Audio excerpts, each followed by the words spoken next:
Hello and welcome everybody. My name is Brutus, and in today's video I'll be going through the Subnautica patch 1.21. Now this has been released on the 14th of December, and this is Subnautica, or better known as Subnautica 1. This is not below zero. But before we get started, if you do enjoy this video and you're excited for this update, please make sure to leave a thumbs up on this video, as it'll help out my channel a lot in the YouTube algorithm and it'll show your appreciation to the video. Plus, make sure to subscribe, as it's free to do, and you can always unsubscribe at any time. Now, getting straight into the patch notes. This is a big day for Subnautica, the first one.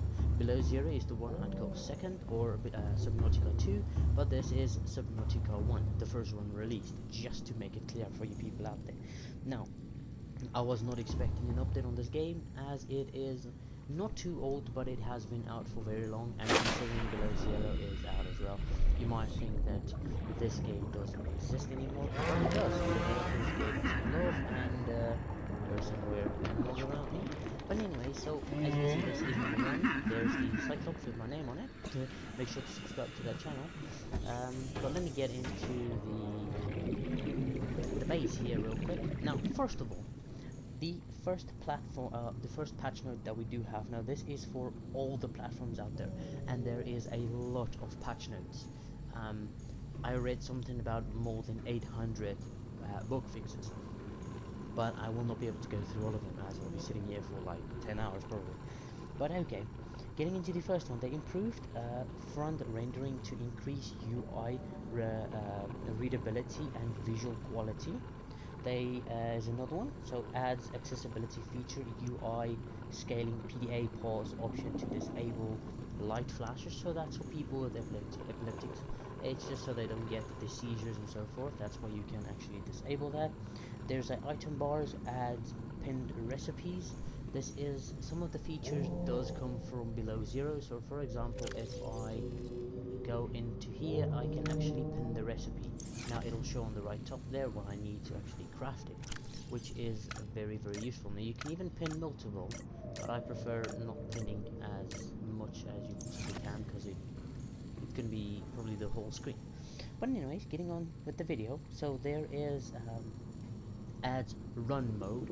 Now this is very good. Now instead of pressing and holding the run button, you can actually toggle it now. If you go to the pause, you can go to options, controller, and you'll see there is a run mode, which I'm very happy about, because holding to me it's the L3 stick, holding it in was kind of annoying and it hurt my finger. But there is a run mode. Now you have press to toggle, which is amazing. So now I can just click it and it'll run. You can stand still, turn around, and it'll continuously run right after. You don't need to click it again. Very amazing improvement. Now they've also improved the air bladder functionality. Now I do not know exactly what that was, as in the late game you do not use that anymore, but it has been improved. So if you guys do see improvement in that, make sure to let me know, as it's a very good thing that we've got updates from this game. So they add now this is the features from Below Zero, and it has been requested to be added to the current version of Subnautica, or the old Subnautica. This adds the large room and glass dome base pieces from Subnautica Below Zero. Now if I go out here, you can actually open this. Now I have to remember how this works. So as you can see, there's a large room. This is a Subnautica Below Zero part, and it's been added in the current game, or in the old game, the Subnautica, which it's not really that old, but I'd say let's call it Subnautica 1, or just Subnautica. Now this is one of the new things added. They've also added the dividing thingies, or whatever it's called. Let me show you guys. So if you go, where is this? Here it is. The large room partition, I think so I pronounce it. But yes, so they've added that, and it's only for the large room. And two more features is this multi-purpose room glass dome, and the large room glass dome, a large glass dome. Now this is for the large room, and this is for the round rooms that you actually currently have in the game. Now I can put one of them up there if I really want to. I just need the things for it, but then you can actually see into the buildings, and this is what makes Subnautica such a beautiful game, because you can actually go and build in the lava lakes, or the oceans, whatever it's called, where the lava is. I'm pretty sure it's called the lava lakes or the lost river. Well, both of them is a beautiful place. You can actually build there and you'll be able to see out without putting too many windows on the side of the multi-purpose room. Now, getting into more, they've also added land hatches from Subnautica Below Zero. Now, this is the land hatch. I'm not sure what that is. I'm pretty sure it's one of those hatches just above the water. I read something about the one below. So this is a hatch, but let me see here real quick. That's the door. Okay, so I do not exactly know what they mean by the land hatch. It might be able to put this hatch on the land itself, and then you like have a little staircase outside of it.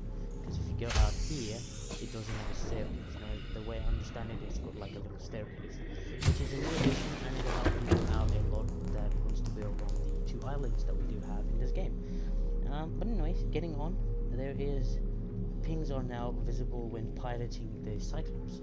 Now, for many people that doesn't know the Cyclops, I'm pretty sure everybody knows the Cyclops because it's like the best vehicle in this game, and you cannot complete the game without it.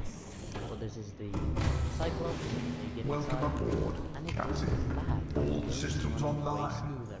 But as you can see, there's a ping system right there. Now, when I pilot it, it should still be available. Yes, so there it is, all still available, which is super amazing. Something we've wanted for many years now. Now we've got save system improvements. I know many people say if you go ahead and you save a game, sometimes it crashes or breaks or so forth, but they have improved it, and I'm pretty sure it won't crash the game anymore. But I do recommend saving as frequently as possible, let's say every 10 to 15 minutes, so you don't lose that much progress when the game does crash. Okay, they've also improved performance, and that I can tell. If you look at this, let's see, there was one performance I remember when you get into the... What is the prawn suit? That's what it's called. When you get into it, it actually... oh yeah, I need to actually get... Wait till 9 minutes. I prefer just to... The game does run a lot smoother, so let's enter the prawn suit. Welcome aboard, Okay, Captain. so that's a lot better. I remember it lagging and also lagging when you attach it. Nope, no lag there, so they've definitely improved the game. No wonder the update took so long, because they've actually done improvements to the game. They also improved subtitle syncs, so some people would say some things and then the subtitles would not line up with that, but they've improved it. Loading screen improvement, I've seen my game load a lot faster than I've expected, and I'm only on PlayStation 4 right here. They've also intro skipping improvements, various performance optimizations, improved control mapping for things like transferring items between inventory and storage. Now I have no idea how this works, but oh yeah, they're switch container or assigned to slot. Now this is new. I do not remember this being in the game, but it looks improved, and the game runs so smooth. I'm so impressed. Okay, but getting into more improvements, fixed some creatures not spawning properly, so that might be not the Leviathans. They've always been a irritation in the game, but I know it's part of the game and it makes the game super fun. But they've also helped out with other creatures apart from the Leviathans. I'm actually searching for my food or my kiosk, I'd say, or my cafeteria, that's what you guys call it. Or many people call it kiosk, but I just want to eat something real quick, but I can't remember where it's at. But anyways, so they have fixed the creature spawnings. They've also fixed fixes for some VFX issues, so I'm pretty sure that's visual effects. They've also got improvements or fixes for that.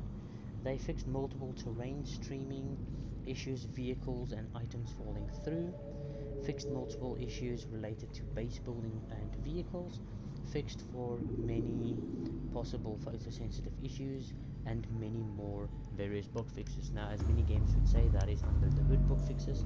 Bug fixes they do not necessarily pronounce, as it is not that important, but it's still important. but it's not, I'd say, a common bug to know. And you can actually jump in Subnautica. Oh, you can't crouch, that's right. You can jump, but you can't crouch. Now I remember that. Can I put some Vital signs stabilizing. Okay, and there's also changes for the PC version. The bug fixes was for all platforms, but this is for PC version only. So they changed out the dev menu in access to shift. So to access the dev menu is shift plus, is what it looks like. And they've also fixed jittery movement on land, less likely to get stuck in alien bases while operating the prawn suit, added an option to limit FPS, added cloud save support, legacy Steam branch for mod integrity. So what this basically means is that you can upload your save on Steam just to be safer than safe. They've added the FPS limiter, so if you've got like a PC that can't really run the game, you can put FPS limiter on, and it'll actually make the game run smoother. They've also added the legacy Steam branch. What this basically means is if you do not like this current version, you're using mods that doesn't work on this version, you can go back to the previous version, which would be for the consoles 1.20. But I do not have the exact version for PC. But this is, as many would call it, Subnautica 2.0, because it has improved almost to below zero's building and so forth. Well, it's pretty much the same. But yeah, so that is what they've added. But if you want to play this new version, I would highly recommend it, as it's a very good version, and the game, as I said, runs super smooth. I'm only on the PS4, and look how smooth it runs. Like, this is so amazing. I can't believe my eyes.